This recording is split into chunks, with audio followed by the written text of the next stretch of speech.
This is a roadmap toward a solution. It's maybe not the only roadmap. If somebody's got a better idea, we're willing to listen to it. But what I will not do is to vote for a blank check for the president for something that will not solve the problem. The Cornyn-Cuellar legislation covers a lot of other issues other than the problem we're having at the border.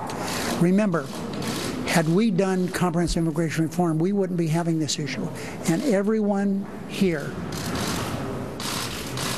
the border is secure. If those numbers are not exactly right, then if we need to modify them a little bit, fine. But with this money, we can take care of the problem.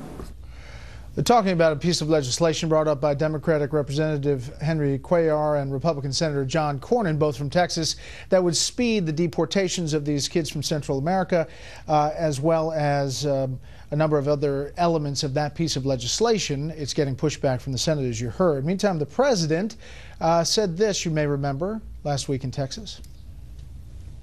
This isn't theater. This is a problem.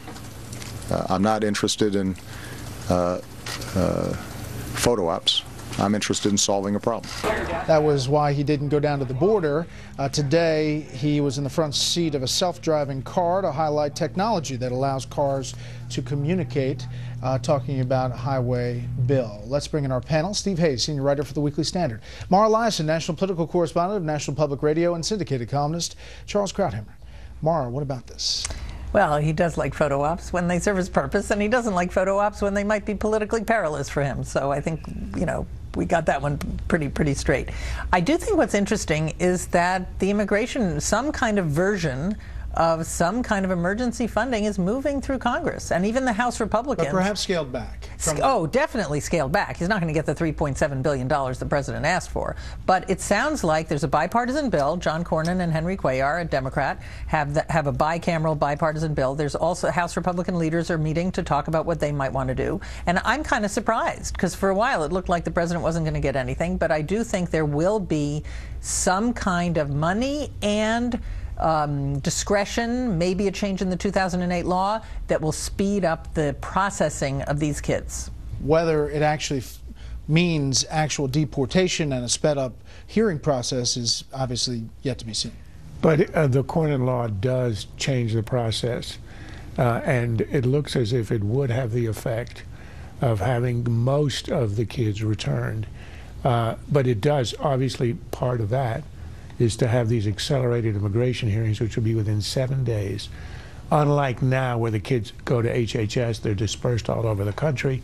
They're sent to Anungal and Topeka, and they're told to show up one day for a hearing that could be a year or two away, and they never show up and they stay. They're going to be kept on premises. HHS will look after them. But they have to have a hearing within 7 days, and their judgment has to be made within 3 days after that. So that will, but you need the money to get the extra judges to hear the hundreds and thousands of cases. So at least it's a way to do something.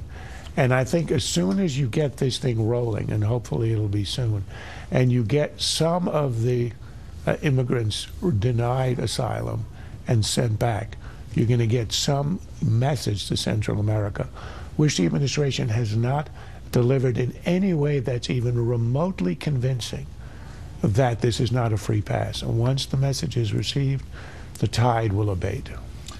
Steve, about the homicide rate down in Central America, you have Honduras, for example, the homicide rate 90.4 per 100,000, and you see the comparison with the USA, 4.7 per 100,000, so 19 times more likely to be murdered in Honduras. I mistakenly the other night said 1 out of 14. It ends up being about 1 out of 1,100 in Honduras.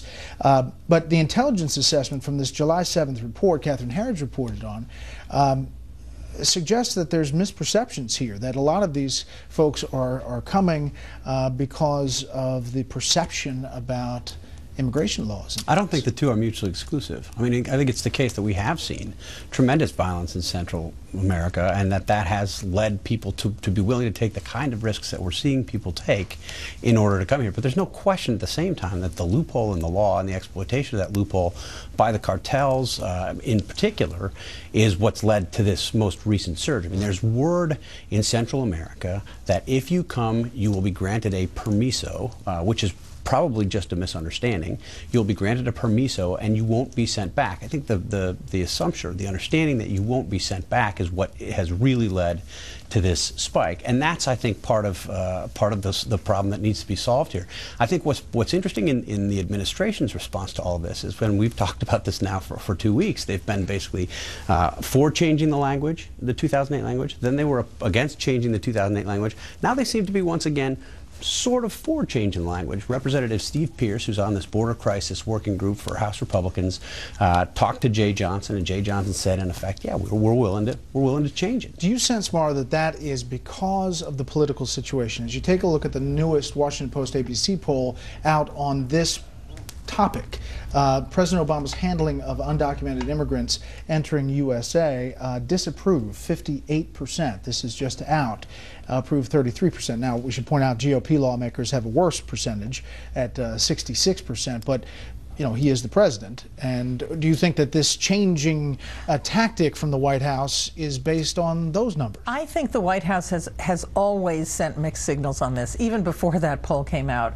I think from the very beginning he said he wanted discretion, he wanted the flexibility to treat kids from Central America the same as Mexico. What he didn't do was explicitly ask for the law to be changed. And I think he wanted Congress to go first.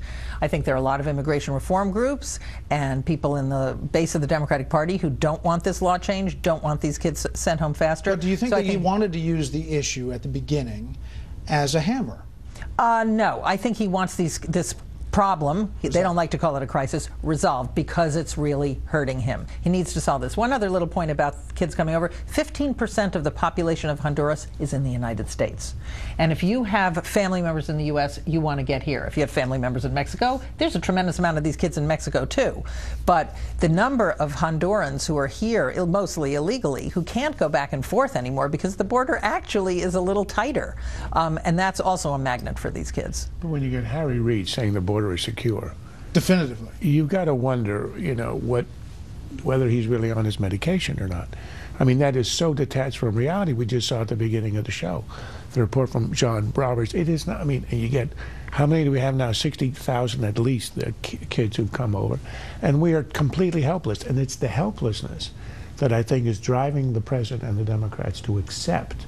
What they wanted is for the Republicans to be the one who would propose the change in the law, because it looks so cruel.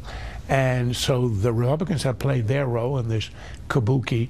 The president will reluctantly accept it, even though he talked initially about proposing it, but then he got heat from his left, which said you can't propose this. So it will work out. But the president has to have this stop, because it contributes to this story shown in all the other elements, abroad and at home, that his administration is incompetent, out of control, and unable to control anything.